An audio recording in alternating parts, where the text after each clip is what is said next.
Boa noite, amigos. Sejam todos bem-vindos a mais um programa Esperança para o Mundo em Crise.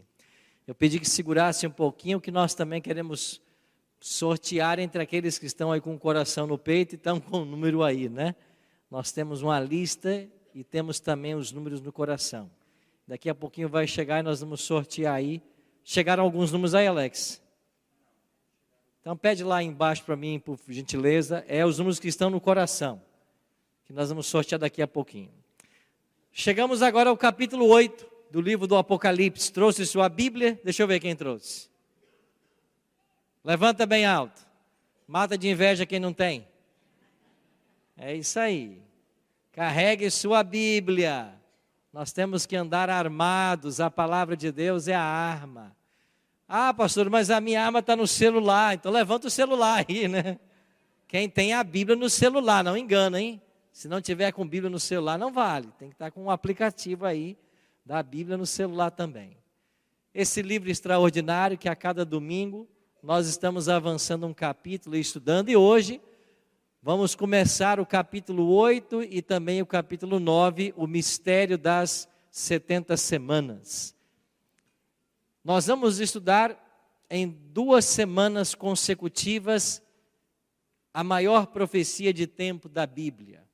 É a profecia das 2.300 tardes e manhãs. Só que ela começa com uma profecia de 70 semanas. Então, nós vamos aprender hoje sobre o mistério das 70 semanas. E na semana que vem, nós vamos dar sequência, entendendo todo o período profético, que foram 2.300 anos. Esse é o contexto do capítulo 8 do livro do profeta Daniel. Uma breve recapitulação. Deixa eu tentar aqui, Alex.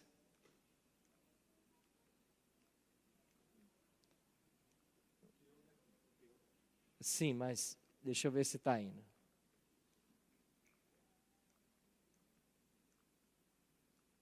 Ele não está indo aqui. Tenta corrigir ele para mim aqui. Pastor, me ajuda a ver se ele funciona aí. Tenta corrigi-lo. Vimos semana passada a respeito do chifre pequeno, estão lembrados? Quantas características estudamos semana passada? 4. Quais foram as 4 características? Aí. Quem vai se lembrar? Tem gente aí que está afiado, né? Obrigado, chegaram alguns números aqui. Estudamos que esse chifre pequeno, quando ele se levanta, ele arranca a 3 pontas. Isso quer dizer que das 10 tribos bárbaras, ele arrancou 3. Quais foram as tribos que ele arrancou? Érulos, vândalos e ostrogodos. Vimos também que esse poder tinha olhos como de homem e uma boca que falava com insolências e blasfêmias. Vimos aqui o que é blasfêmia à luz da Bíblia e tantas outras coisas. Então estudamos sobre a identidade do chifre pequeno na semana passada. Daniel 7:28, quando terminou o capítulo 7, Daniel guardou essas coisas no coração. Os pensamentos dele se turbaram, ele ficou preocupado com a visão, mas guardou as coisas no coração. Assim terminamos o capítulo 7. Quando começamos o capítulo 8, nós vemos agora uma visão de um carneiro e um bode. E é a partir dessa visão do capítulo 8 que nós vamos introduzir o tema da maior profecia da Bíblia. Mas antes, porém, eu tenho mais 2 brindes para dar aqui. Quem está aí com o número no coração? 3541. É você? 3541. Então aqui, um presente para você. Parabéns, meu amigo, seja bem-vindo. Mais um número aqui, 3900. Você ficou feliz, né, por ele, né, aqui, ó. 3900, que bom. Guarde o seu coração que nós vamos ter mais brindes depois para vocês. Então hoje vamos avançar com a visão do capítulo 8, um carneiro e um bode. Mas antes de avançarmos no estudo da Bíblia, o que nós vamos fazer? Nós vamos orar. Por que orar? Porque esse livro é um livro sobrenatural, é o livro de Deus. E toda vez que a gente estuda a Bíblia, nós precisamos da iluminação do autor da Bíblia. Quem é o autor? Não, quem é o autor? Espírito Santo. Foi o Deus Espírito quem escreveu esse livro. Ele é o autor. Ele usou 40 homens, 40 pessoas, mas ele é o autor por detrás de cada escritor. É por isso que Pedro diz assim, 1 Pedro 1:21, porque nunca jamais qualquer profecia foi dada por vontade humana. Entretanto, homens santos falaram da parte de Deus, movidos por quem? Pelo Espírito Santo. Então é o Espírito Santo que a gente convida para estudar a Bíblia. E 3 palavrinhas que você deve aprender rapidamente. São conceitos teológicos importantíssimos para nós. Revelação, inspiração e iluminação. Já ouviu falar disso, né? De uma forma bem simples. O que é revelação? Deus aparece para o profeta e entrega uma mensagem. Entrega um conteúdo. Isso é revelação. O que é inspiração? O Espírito Santo vem na mente do profeta e ajuda ele a registrar aquilo que foi revelado. O que é iluminação? O Espírito Santo vem na nossa mente hoje e nos ajuda a entender o que está escrito. Claro isso? Então Deus apareceu a Moisés e disse assim: Moisés, eu criei o mundo. Criei em 6 dias. No primeiro dia fiz a luz. No quarto os astros. No 6º o homem. No 7º descansei. Isto é revelação. Aí Moisés recebeu ordem de escrever. Quando Moisés pegou a caneta e o livro para escrever, o Espírito Santo veio e inspirou Moisés a escrever o que ele escreveu. Moisés não estava lá na semana da criação. E como que ele deu cada detalhe do que foi criado? O Espírito Santo o inspirou. E a palavra inspiração quer dizer ter o Espírito dentro. Em latim é isso. Uma pessoa inspirada, ela tem o Espírito dentro. Hoje nós vamos estudar o livro de Daniel. Nós precisamos de revelação?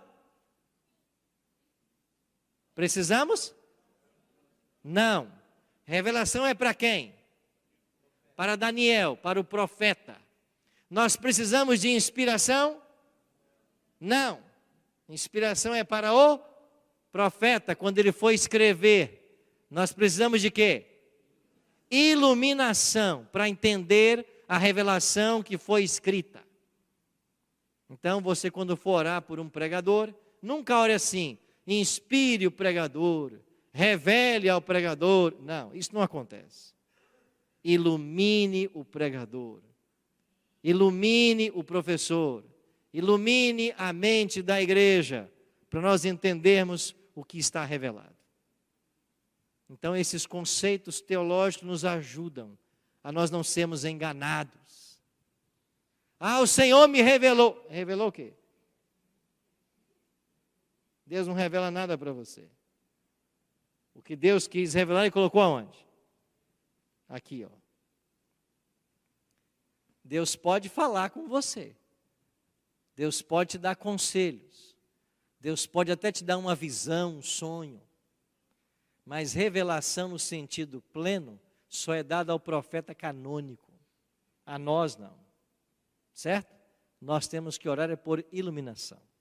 Bom, depois dessa larga introdução, vamos orar. Pedindo o quê? Iluminação. Nosso Pai querido, muito obrigado por estarmos em Tua casa mais uma vez, para entendermos o que está escrito pelo profeta Daniel há 2.600 anos no passado. Precisamos que Teu Espírito ilumine a nossa mente, para compreendermos aquilo que foi revelado. E que ao compreendermos a Tua vontade nessa noite, tomemos uma firme decisão de estarmos ao Teu lado. Tomemos uma decisão de Te servir em espírito e em verdade. Nos prepara, Pai, a todos para o estudo da Tua palavra agora. Oramos em nome de Jesus. Amém. O capítulo 8 de Daniel começa com a visão de um carneiro e um bode. Vamos entender melhor esse assunto. A gente paga tão caro nesses aparelhos e de repente, né? Daniel 8:1. No ano terceiro do reinado do rei Belsazar, eu, Daniel, tive uma visão. No ano terceiro de Belsazar. Estamos falando aproximadamente do ano 553 a.C. Eu já disse semana passada que os capítulos de Daniel, eles não estão numa ordem cronológica. Você vai perceber que o capítulo 8, nós estamos voltando a um tempo anterior ao capítulo 5. Porque no capítulo 5 você tem a queda de Babilônia, quando Belsazar era rei. E agora nós estamos falando de uma visão, ainda no terceiro ano do reinado de Belsazar. Então levantei os olhos e vi, e eis que diante do rio estava um carneiro, o qual tinha 2 chifres, e os 2 chifres eram altos, mas um mais alto que o outro, e o mais alto subiu por último. Quem representa esse carneiro na profecia do capítulo 8? Nós entendemos que esse carneiro é símbolo da Medo-Pérsia. E esses 2 chifres, os 2 líderes do Império Medo e do Persa, que se uniram para derrotar Babilônia. Então, o carneiro representa a Medo-Pérsia, os 2 chifres, Ciro e Dario. Eu estou antecipando o que o capítulo 8 vai revelar. É o próprio Daniel quem disse que esse carneiro representa a Medo-Pérsia. Avançando no texto do capítulo 8. Quando nós chegamos em Daniel capítulo 2, nós descobrimos que o peito e braços de prata da estátua representava a Medo-Pérsia. Já no capítulo 7, foi um urso com 3 costelas na boca. E agora no capítulo 8, é um carneiro com 2 chifres. Então esses animais estão sendo usados para ilustrar o poder da Medo-Pérsia. E com isso a gente aprende que a profecia é uma verdade que se amplia. Alguns detalhes foram fornecidos no capítulo 2, isso foi ampliado no capítulo 7, e haverá uma ampliação maior no capítulo 8. Então cada capítulo que passa, nós vamos aprofundando a informação a respeito das profecias. Agora surge um bode, no capítulo 8, verso 5. Daniel escreveu, estando eu a observar, e eis que um bode vinha do ocidente sobre toda a terra, mas sem tocar o chão. Esse bode tinha um chifre notável entre os olhos. Se o carneiro representa a Medo-Pérsia, quem você acha que o bode representa? A Grécia. Lembra que ele vem agora sem tocar o chão? Isto fala da velocidade com que o bode estava correndo. Pode passar. No capítulo 2, você tinha a imagem de um quadril de bronze representando a Grécia. No capítulo 7, era um leopardo com 4 asas. E nós vimos que essas 4 asas falavam da velocidade com que a Grécia dominou o mundo. Agora no capítulo 8, nós temos um bode, e ele vem tão rápido que os seus pés ou suas patas não tocam o chão. Isso também fala da velocidade com que a Grécia dominou o mundo. Aquele slide, Alex, por gentileza, que estava anteriormente agora.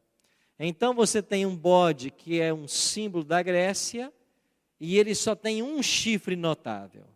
E esse chifre notável é uma referência a Alexandre o Grande, que após a morte dele, você tem o império dividido em 4 partes, pelos 4 generais de Alexandre.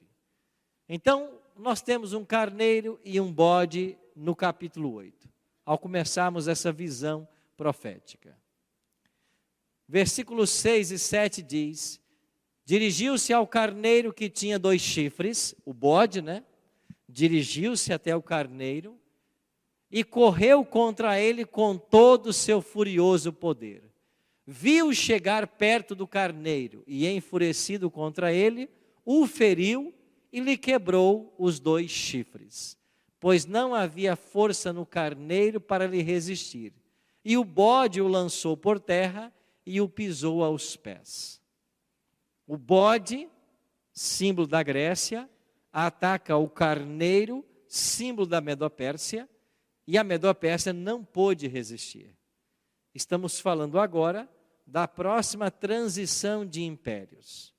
A Medopérsia havia vencido a Babilônia, agora a Grécia vai vencer a Medopérsia.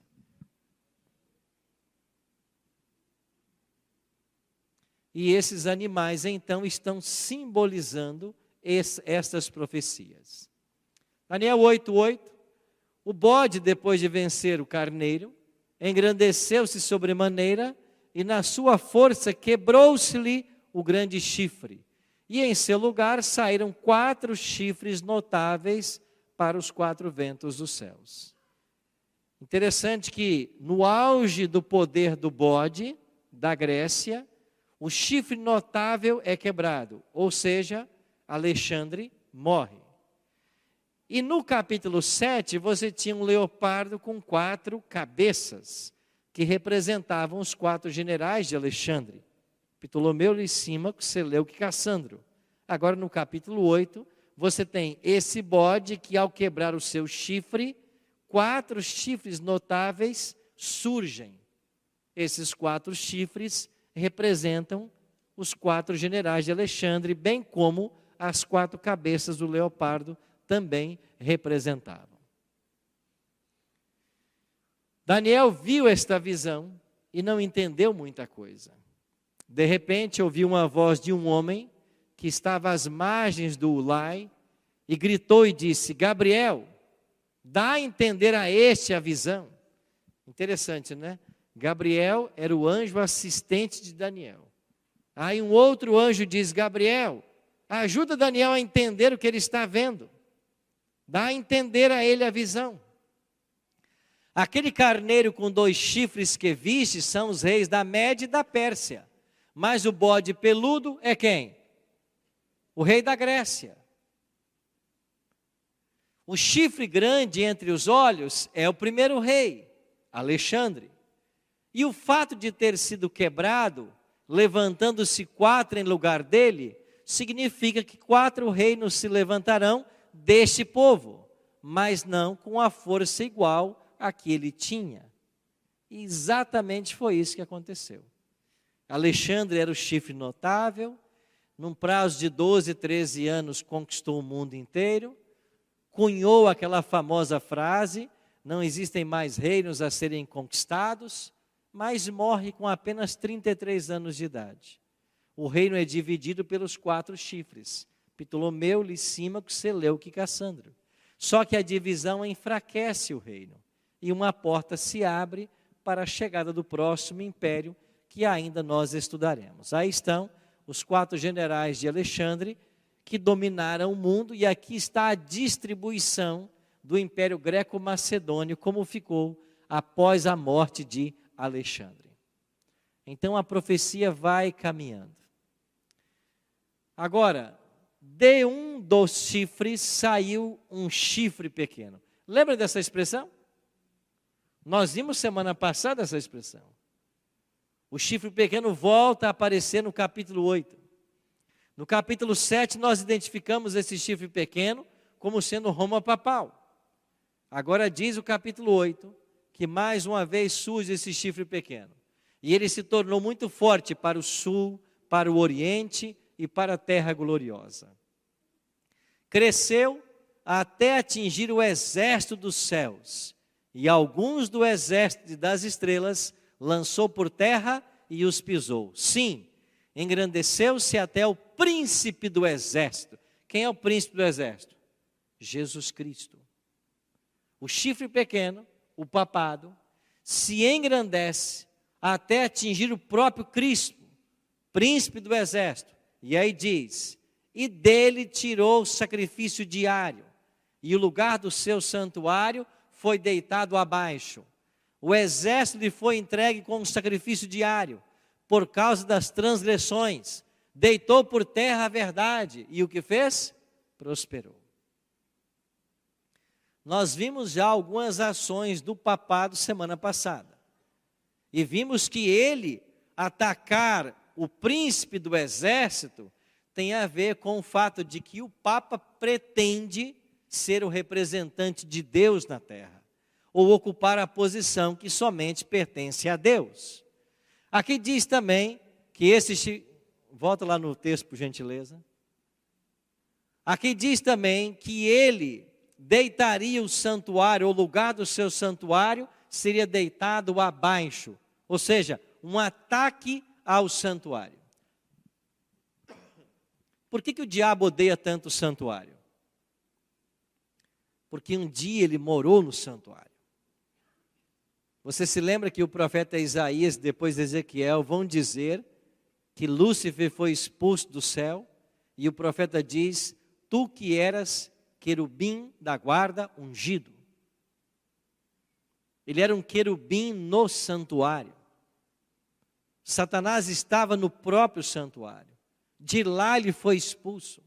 Isaías usa a expressão: estavas no monte santo de Deus.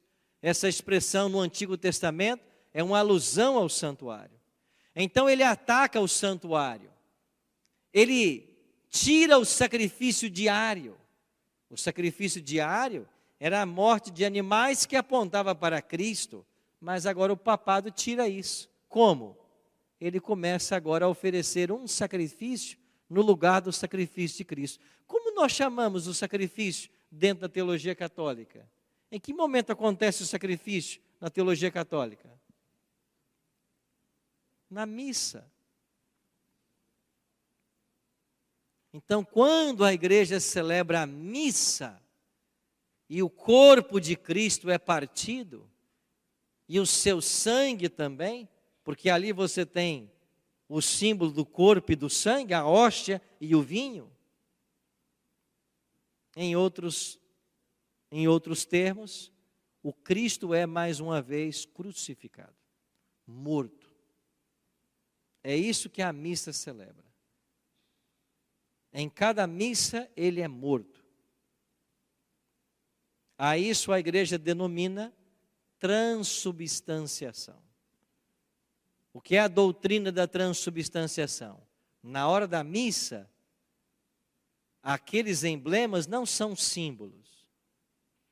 Eles se tornam no próprio corpo de Cristo. O pão transubstancia-se em carne e o vinho transubstancia-se em sangue. É por isso que ele morre de novo.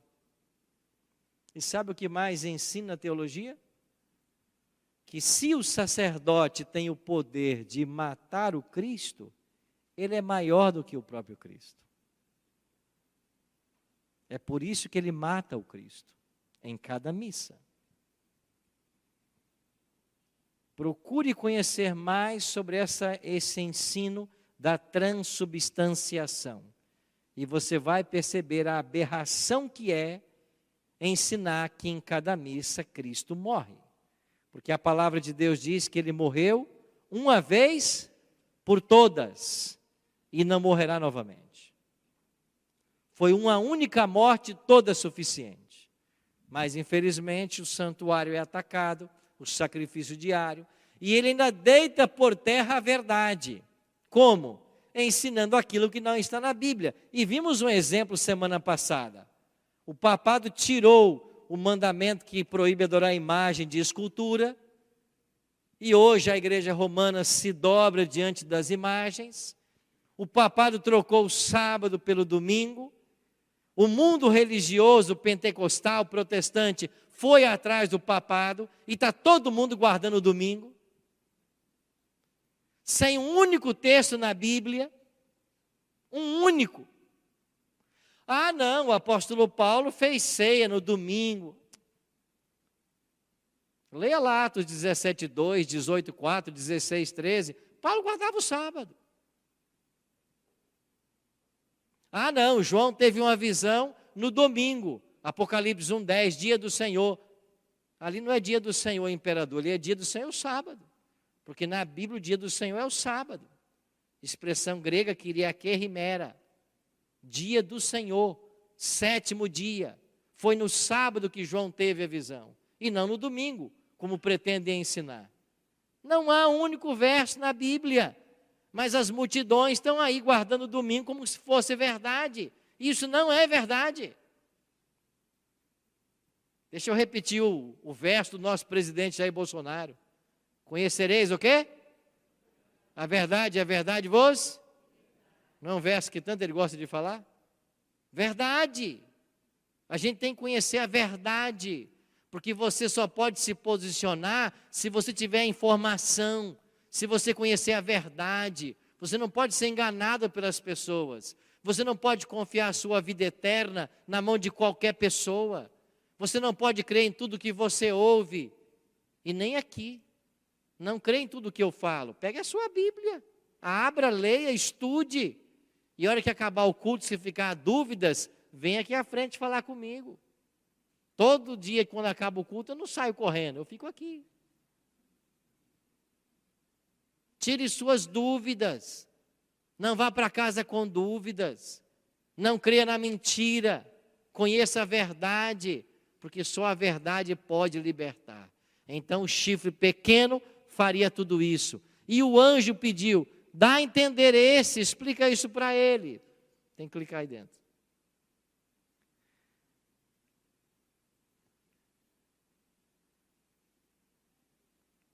Deixa eu passar aqui. Parou de passar? Então aí está, as ações do chifre pequeno, eu já mencionei isso.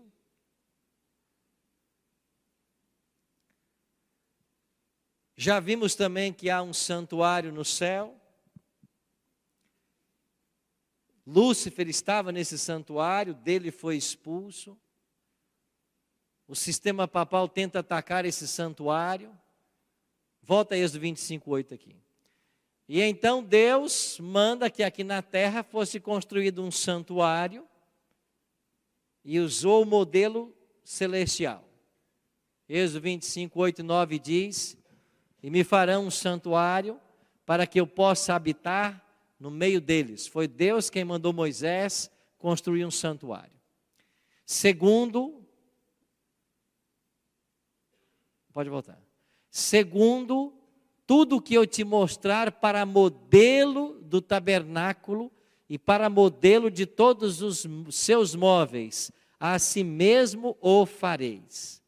Deus mostrou o modelo. E qual foi o modelo que Deus mostrou? O santuário no céu.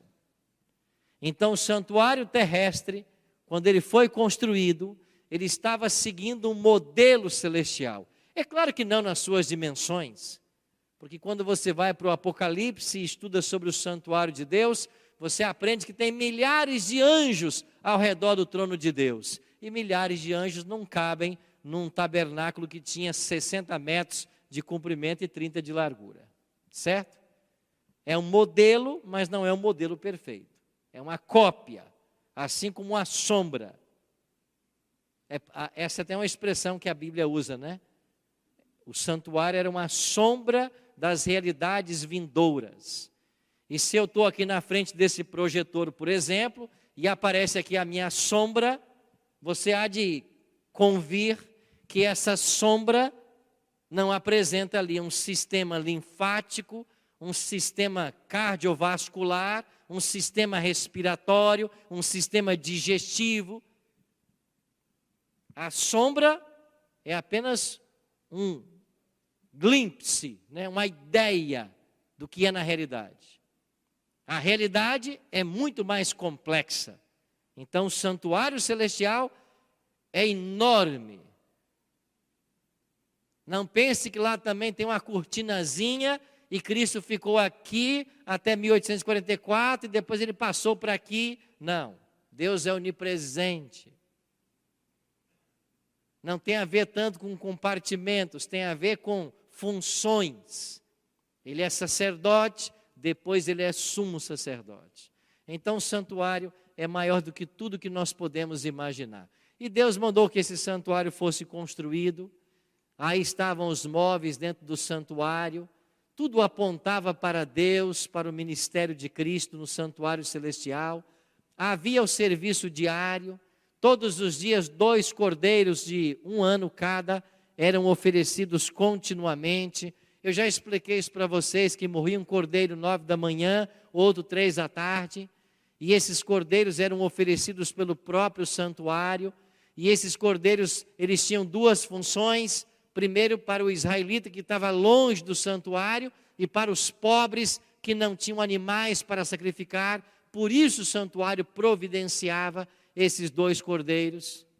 Então você tinha aí o serviço diário, o sacerdote todo dia recebia os pecadores, os animais eram mortos e ele ia lá no santo e colocava o sangue dos animais nos chifres do altar de incenso, diante do véu, mas ele não passava o véu, ele não entrava no Santíssimo. E uma vez por ano, no 10º dia do 7º mês, o sumo sacerdote, e aqui vem a conexão com o capítulo 8. O sumo sacerdote se preparava para o dia da expiação, para o dia do juízo, 10º dia do 7º mês. E o sumo sacerdote primeiro tinha que oferecer um animal para o seu próprio pecado. E qual era o animal que o sumo sacerdote matava no dia da expiação pelo seu pecado? Carneiro. Ele matava um carneiro pelo seu pecado. E qual é o animal que morria para o sacrifício, para perdão do pecado do povo no dia da expiação? Bode. Lembra? 2 bodes eram levados à presença do sumo sacerdote, ele lançava a sorte, um morria, o outro ia para o deserto. Então, na Bíblia, a única cerimônia que reúne um carneiro e um bode era no dia da expiação. Você entende por que agora Daniel viu um carneiro e um bode no capítulo 8? É porque o anjo está querendo trazer à mente de Daniel o dia da expiação. Daniel, você viu um carneiro? Viu um bode? Lembra desses animais? Eles morriam no dia da expiação. Então, os animais do capítulo 8 não estão aí por acaso. Eles foram pinçados das festas israelitas, do dia da expiação. Era a única festa em que um carneiro e um bode morriam no mesmo dia. Então o capítulo 8 introduz esses 2 animais para falar do dia da expiação. E então o capítulo 8 diz que esse sumo sacerdote fazia o sacrifício pelo povo, era um dia de juízo. Pode passar, Alex, para frente aqui. O povo era perdoado, mas que isto seria atacado agora pelo chifre pequeno. Como que o chifre pequeno ataca? Eu já falei um pouquinho para vocês. Pode voltar? Ele ataca fazendo um sistema falso. Ele ataca tentando falsificar os elementos do santuário. Eu não sei se você já pensou nisso ou nunca pensou, mas veja. Quem é que até hoje mantém vestes de sacerdote? A igreja romana. Qual é o título do líder religioso na igreja romana? Sacerdote. O mesmo do santuário. As vestes. Uma veste peculiar do sacerdote. Em Israel, o pecador, quando pecava, tinha que ir até o sacerdote. E o que ensina a igreja romana hoje? Quando alguém peca, tem que ir a quem? Ao sacerdote. Aí o sacerdote celebra a missa. E na missa ele mata o cordeiro. O que você está percebendo?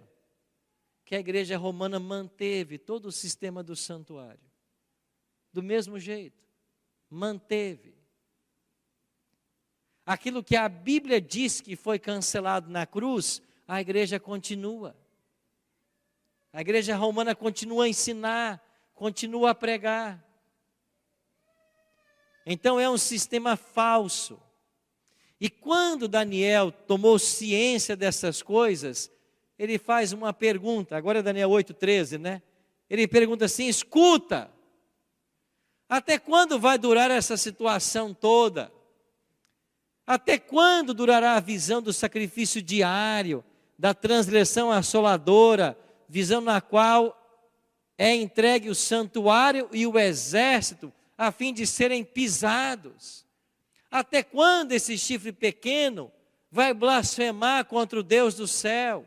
Até quando o chifre pequeno vai deitar por terra a verdade, vai a mentira prosperar? Até quando? E aí vem a resposta. Daniel 8,14. Ele me disse, até quando? Até 2.300 tardes e manhãs, e o santuário será purificado. Daniel, sabe quando vai acabar isso tudo? Quando se passarem 2.300 tardes e manhãs. Tarde e manhã quer dizer um dia. Em profecia, cada dia representa um ano. Então o anjo diz para Daniel: quando se passarem 2.300 anos, isso vai ser resolvido. Então chegamos agora ao coração do capítulo 8, a mais longa profecia da Bíblia, que vamos estudar a primeira parte agora e a segunda domingo que vem. A primeira parte, 70 semanas. O anjo vem para Daniel e diz assim: Daniel, desses 2.300 anos que terão que se passar para que o santuário seja purificado, nós vamos separar 70 semanas para você, para o teu povo. Então está aí, 70 semanas estão determinadas sobre o teu povo. Daniel 9:24. A palavra determinada aqui é a tradução de uma palavra hebraica que significa, da palavra hebraica, shatá. O que é o hebraico shatá? Quer dizer cortar, separar. Então, Daniel, dos 2.300 anos, para que o santuário seja purificado, nós vamos cortar, chatar, 70 semanas para o teu povo. 70 semanas somam 490 anos. Porque cada semana tem 7 dias, 7 vezes 7, 49. Então, dos 2.300 anos, 70 semanas seriam apenas para o povo judeu. Agora Daniel precisava saber quando começar a contar o período. Aí o anjo volta no capítulo 9 para explicar. Sabe quando começa o período profético, Daniel? Sabe e entende. Desde a saída da ordem para restaurar e para edificar Jerusalém. Então, quando sair esta ordem, é que o período profético vai começar a ser contado. E quando esta ordem sair, nós vamos viajar até ao ungido, ao príncipe. Quem é o príncipe em Daniel? Jesus. Quem é o ungido em Daniel? Jesus. A palavra ungido quer dizer também Messias. Então vão se passar 7 semanas e 62 semanas, e as praças e as circunvalações se reedificarão, mas em tempos angustiosos. O anjo vem, e o anjo agora divide a profecia para Daniel. Ele diz assim: desde a ordem para restaurar e edificar Jerusalém, esse é o evento inicial. Esta ordem foi o decreto de Artaxerxes, publicado no ano 457 antes de Cristo. É aí que começamos a contar o período profético. Aí ele diz assim: 7 semanas vão se passar, ou seja, 49 anos. Se viajarmos de 457 mais 49 anos, nós chegamos ao ano 408. O que aconteceu em 408? Terminou a reconstrução civil de Jerusalém. Por isso ele falou 7 semanas. Depois ele diz assim: vão se passar mais 62 semanas, ou 434 anos, 62 vezes 7. Nós vamos chegar então até quem? Até ao ungido, ao príncipe. Então, quando é que Jesus se torna o ungido? Quando ele é batizado. Lembra que Jesus foi batizado e o que veio sobre ele? O Espírito Santo. Então, Cristo foi ungido após o seu batismo. Batizado Jesus, o Espírito Santo veio e ungiu a Cristo para o seu ministério. Isso quer dizer que Daniel, capítulo 8 e 9, marcaram o batismo de Jesus para exatamente 483 anos depois do decreto de Artaxerxes. Então, passaram-se, volta por gentileza, passaram-se 77 semanas, terminou a reconstrução, passaram-se 62 semanas, veio o Messias. 7 mais 62, 69. Só que o anjo havia dito para Daniel que o povo dele teria quantas semanas de graça? 70. Então faltam quantas semanas? Falta uma. Quantos anos faltam? 7. Vamos então para o verso seguinte. Ele, o Messias, o ungido, fará firme aliança com muitos por quanto tempo? 1 semana. Mas na metade da semana fará cessar o sacrifício e a oferta de manjares. Como é que Jesus deu fim ao sistema de sacrifícios do santuário? O que ele fez? Ele morreu na cruz. E qual é a prova de que a morte de Cristo deu fim ao sistema de sacrifício do santuário? No exato momento que ele morre, o que acontece lá no santuário? O véu do templo se rasga. Como? De alto a baixo. Por que de alto a baixo? Porque se fosse obra humana, era de baixo para cima. Mas é obra divina, é do alto para baixo. E quando o véu se rasgou, não tem mais separação entre santo e santíssimo. Os animais não mais precisam morrer. O sacerdote não tem mais função. O sumo sacerdote acabou o seu tempo. Por quê? Porque o verdadeiro Cordeiro de Deus foi imolado no Calvário. E ele agora será o nosso sacerdote, segundo a ordem de Melquisedeque. Então Cristo faria aliança com muitos por 1 semana. Vamos ao gráfico, Alex. Se nós estamos no ano 27 e ele faz aliança com muitos por 1 semana, nós temos que ir até que ano? Até o ano 34. Ou seja, do ano 27 até o ano 34, é a última semana de aliança de Jesus com o povo judeu. E quando é que termina a graça para o povo judeu? No ano 34. Com que evento? O apedrejamento de Estevão. Em casa você pega a sua Bíblia e leia Atos capítulo 6 e capítulo 7. Estevão vai ser preso. Estevão era um diácono na igreja primitiva, um homem cheio do Espírito Santo. Ele é levado perante o Sinédrio e ele faz ali um sermão. E ele diz para todos que estavam ali: vocês mataram o autor da vida. Deus enviou Jesus para nos salvar e vocês mataram o autor da vida. E Estevão faz um sermão lindo, que está todo ele em Atos capítulo 7. Ao invés do povo se arrepender diante do sermão, o que eles fazem? Eles apedrejam Estevão. Então Estevão foi apedrejado em que ano? 34. No final das 70 semanas. Agora, Daniel 9:27 havia dito: Jesus fará firme aliança com muitos por 1 semana. Pode deixar aqui, Daniel, Alex. Mas na metade da semana fará cessar o sacrifício. Aonde está a metade? Volta o gráfico agora. Aonde está a metade do 27 para o 34? 31.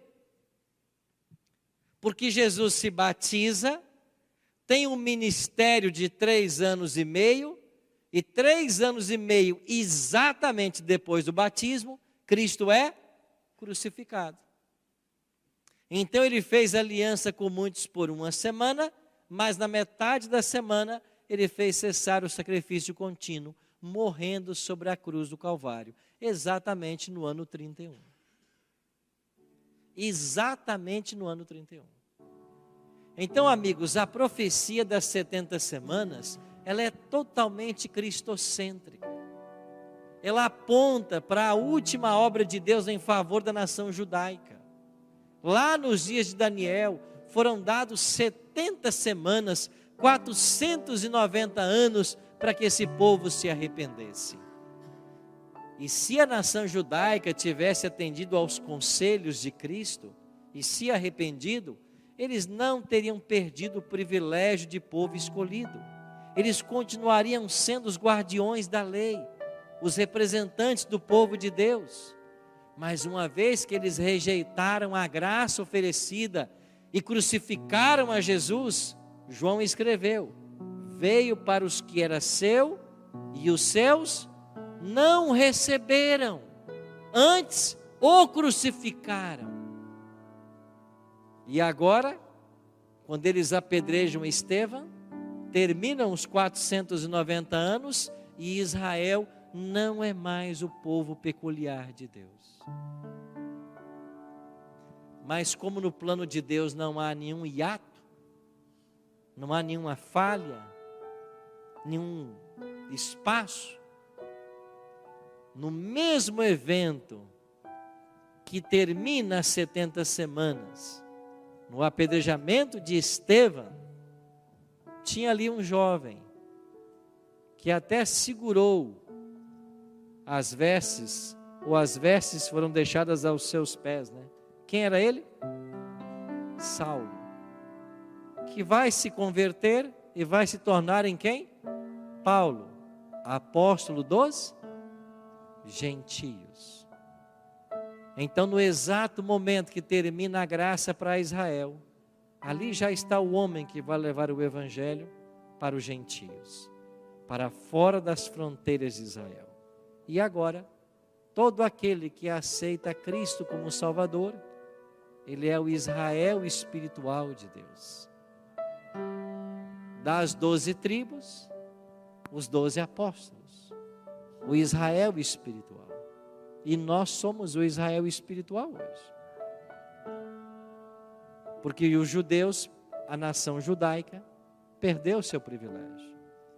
E o evangelho foi estendido a toda criatura. Você percebe a beleza e a forma cristocêntrica que a profecia foi apresentada? E Daniel compreendeu tudo isso.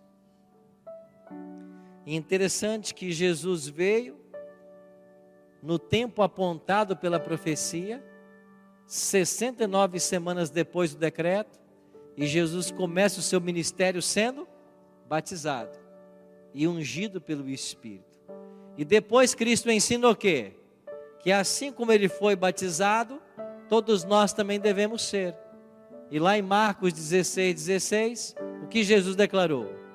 Quem crer e for batizado será salvo. Salvo. Jesus foi até o Jordão para ser batizado. Ele tinha pecado? Jesus tinha pecado? Precisava ser batizado? Uma vez que batismo é confissão, perdão de pecados, não precisava. Mas por que ele escolheu ser batizado? Para dar o quê? Um exemplo. Para que assim como ele foi batizado, eu e você também fôssemos. E não só deu exemplo, como fez do batismo uma condição. Por isso ele declarou: quem crer e for batizado será salvo. Qual é o próximo? O que a gente tem, Alex? Como é que as igrejas fazem batismo hoje? Algumas derramam água na cabeça, outras aspergem e outras imergem.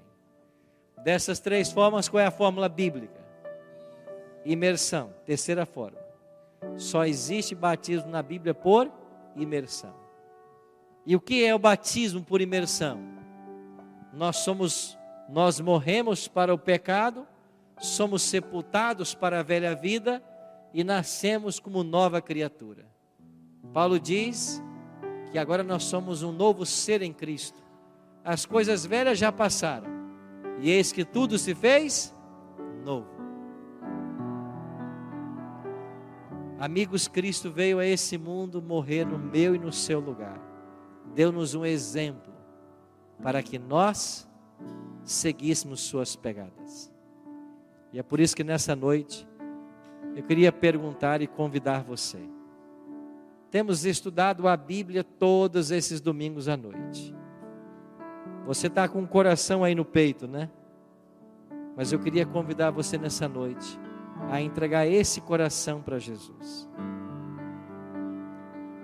Pastor Emerson vai colocar esse banner. Pode ser aí embaixo mesmo, pastor Emerson. Aqui, aí mesmo, está ótimo.